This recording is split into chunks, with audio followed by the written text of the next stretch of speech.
Hello, this is Angela here from Soul Tarot, and welcome to your weekly energy reading for the 4th to the 10th of May 2020.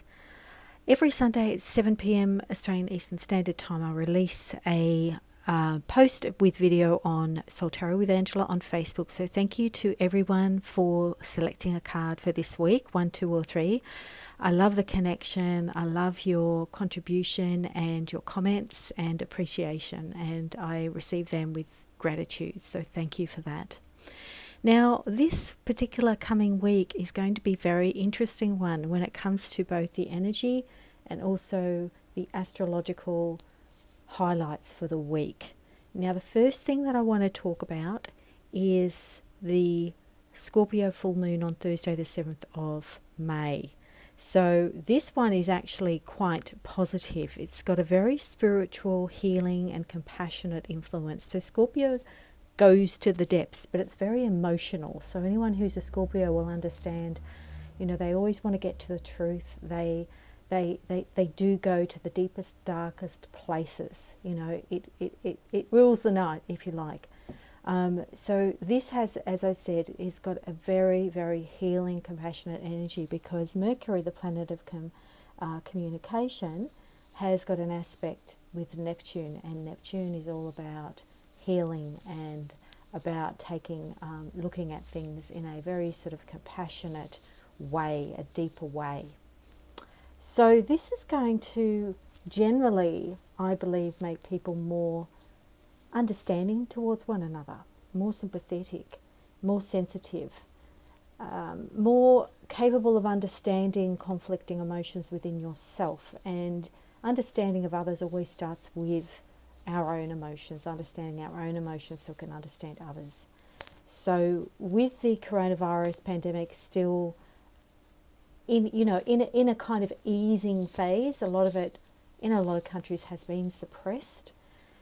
It's starting to kind of come out of that, I guess, come out of that cocoon a little bit of having to be inside and see what's outside again, and then try and envisage a brighter future. So the loss and that suffering, we're coming out of that, we're twisting out of that. So it is going to start subsiding, and we are starting to go on a different healing path. Doesn't mean we're out of the woods, but we're going on a different healing path. So this Scorpio full moon is very significant.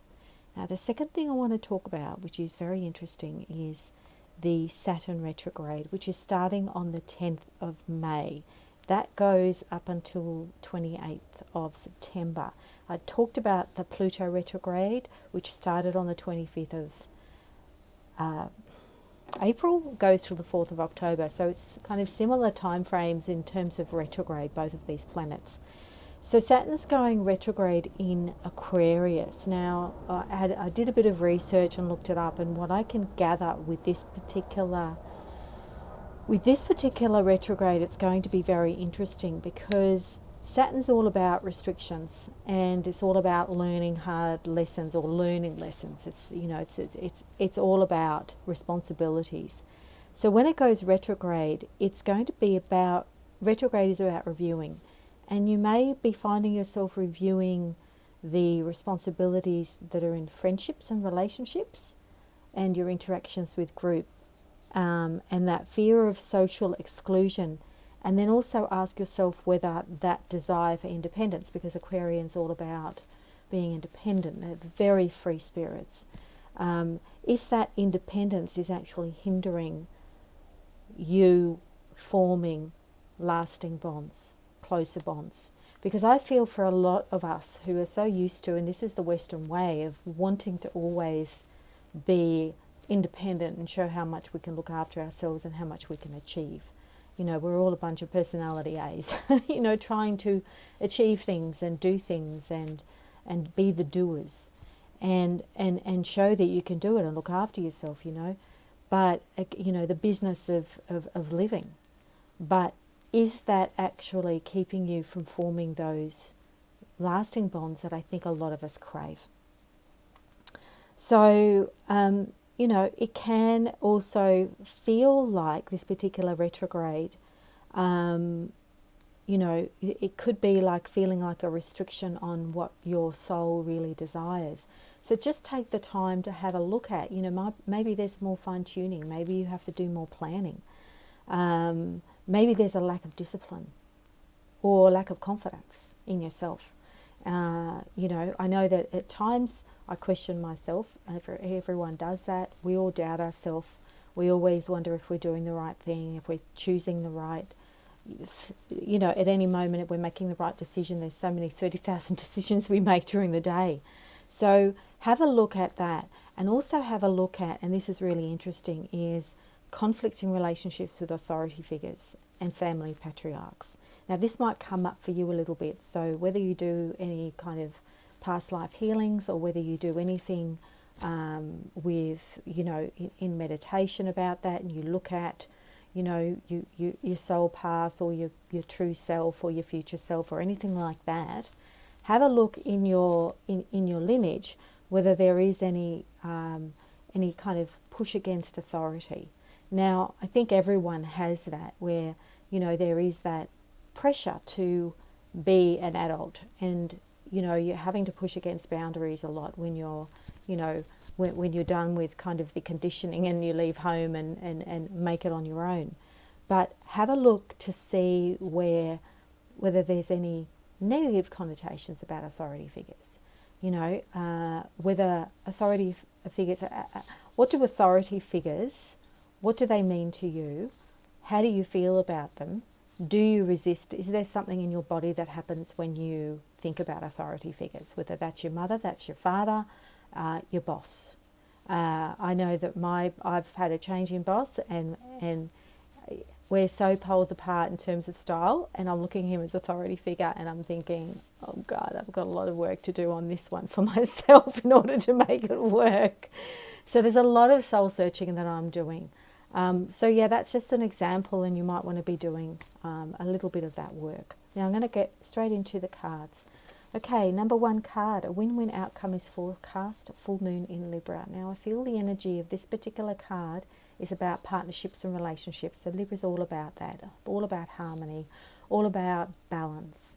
So this is about closely connecting to someone. You know, you could be falling in love, could be taking a relationship to the next level, changing dynamics, you know.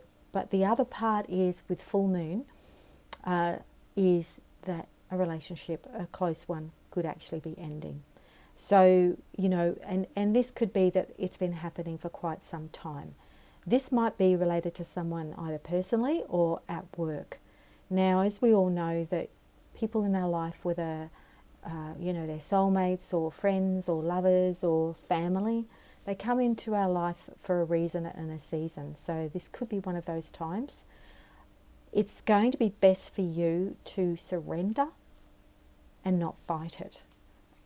However painful that might be, inevitably you have to get through the grief. But it's also asking you to look at where, if it is going to be in your highest best interest to move forward. So sometimes in a professional relationship with this card as well, you might need to balance your ego against someone else's needs. And this means that you're the better person. You're trying to achieve a win-win. So look at the situation through somebody else's eyes. Even if that person isn't giving anything, you're the one who has the wisdom. Use it, because then you're at peace. So it might even change your perspective about this person anyway, if you send them compassion. So I really feel that is going quite well with the energy of the full moon in Scorpio as well. Oakley Dokley, number 2. This is communication is key, which is the new moon in Gemini. Don't you love this card? We had this one, I think, back in January. This is centering on communication. So again, relating back to relationships here, you know, we're talking about quality over quantity, making sure that things come from the heart. If you've had a message you've been avoiding imparting with someone, this is the time to actually fess up how you feel, what you think.